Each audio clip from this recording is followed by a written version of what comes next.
Question, brother. Assalamu alaikum. My name is Osama Rida. Walaikum assalam. I'm a degree student, business. Just my question is about Salah. You've mentioned and give us knowledge about Zakah and how it benefit our society.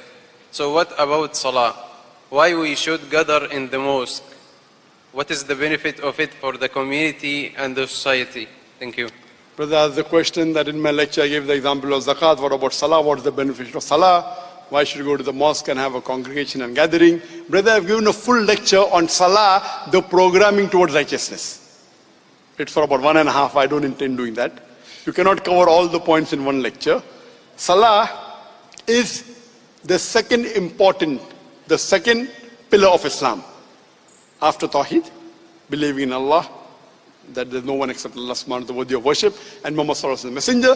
The second is Salah. Our beloved Prophet Muhammad sallallahu alaihi wasallam said, the first deed that will be asked you on the day of judgment is about your Salah. And according to Imam al-Dhahabi, not praying falls as the fourth major sin in Islam. Number 1 is shirk. Second is murder. Third is black magic. Fourth is foregoing Salah. It is the fourth major sin in Islam. And our beloved Prophet Muhammad said, mentioned in Sahih Bukhari, volume 1 in the book of Salah, that if you pray in Jama'ah, you get 25 times, 27 times more sawab. So praying in Jama'ah is 25 to 27 times better congregation. And there are several hadith of our beloved Prophet Muhammad. There are hadith of Prophet Muhammad, it's mentioned in Sahih Bukhari, volume 1 in the book of Salah, that the Prophet said that people do not come to the mosque for the Jummah Salah. He felt like telling one of the Sahaba to lead the Salah so that he would go and burn the houses of those people who did not come for the Jummah Salah. There's another hadith in which the Prophet Muhammad said. So based on the scholars, praying Jummah Salah is fard. And if you do it for 3 times without reason, Allah blocks your heart. And according to Imam al-Dhahabi, it is the 66th major sin in Islam. Not praying persistently Jummah Salah in congregation is the 66th major sin. Imam al-Dhahabi also says sin number 65, one sin before that persistently not praying in the mosque, in the congregation, Salah with Jama'ah without a valid reason. There's another hadith of Sahih Bukhari, volume 1, book of Salah. The Prophet said, the hypocrites did not come for the Fajr Salah or the Isha Salah.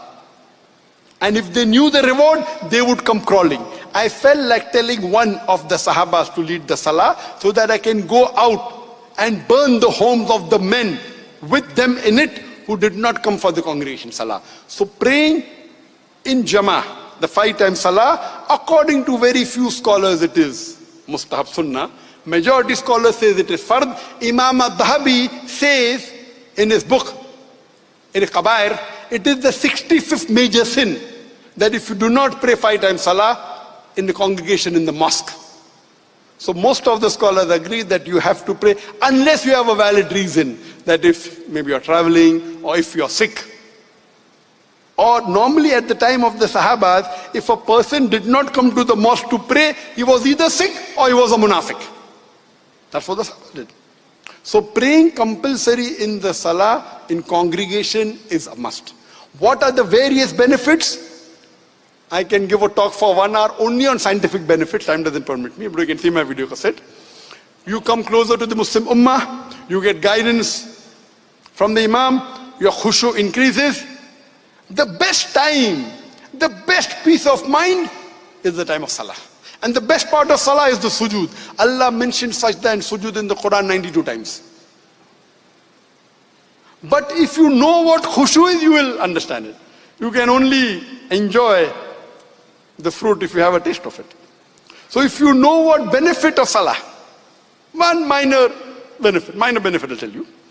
You know, people say, you know, the 10 richest men in the world, and list goes on. Mukesh Ambani number 10, and Warren Buffett, and number 1 goes to Bill Gates. Now it is Jeff something. He's overtaken Bill Gates recently. Jeff someone, who's the owner of Amazon. He's overtaken Bill Gates. Number 1. And there was another post that says, number 10 Ambani, number 3 Bill Gates, number 2 Jeff. Number 1 is who? A Muslim who offers 2 rakat of Sunnah Salah before Fajr. Because the beloved Prophet Muhammad Sallallahu Alaihi Wasallam said that if you pray 2 rakat Sunnah before Fajr, it is more valuable than the earth and the wealth in it. So if you have a Muslim, you understand that, you will know the reward of that. It's the Sunnah Salah. Sunnah Muqida. So imagine what would be the reward for the Fajr Salah. But how many Muslims realize that? Many do, but not all. If you know that, once a businessman approached me, he's a billionaire, but the Zakir, I pray 4 times Salah, but I cannot get up for Fajr. So I told him, that what if you have a meeting tomorrow, early in the morning, at 5:30, where if the deal clicks, you'll get $1 billion. He said, I will not sleep the full night. So I told him, the Sunnah Salah of the Fajr is more valuable than the world and the wealth in it. Trillions and zillions of dollars. So if you have that Iman, and if you have that faith, then you will realize what important it is. That's what the Prophet said. If the Munafiq knew what was the benefit of coming for the Isha Salah and Fajr Salah to the mosque, they would crawl coming to it. So unfortunately, most of us Muslims don't know the benefit.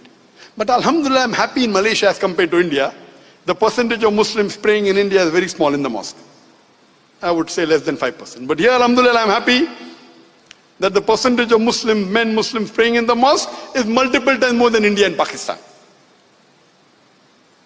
But as a Muslim, the benefit you get, the sukoon, the serenity, the peace, it is much more than the wealth. So if you know what peace is, you will value it.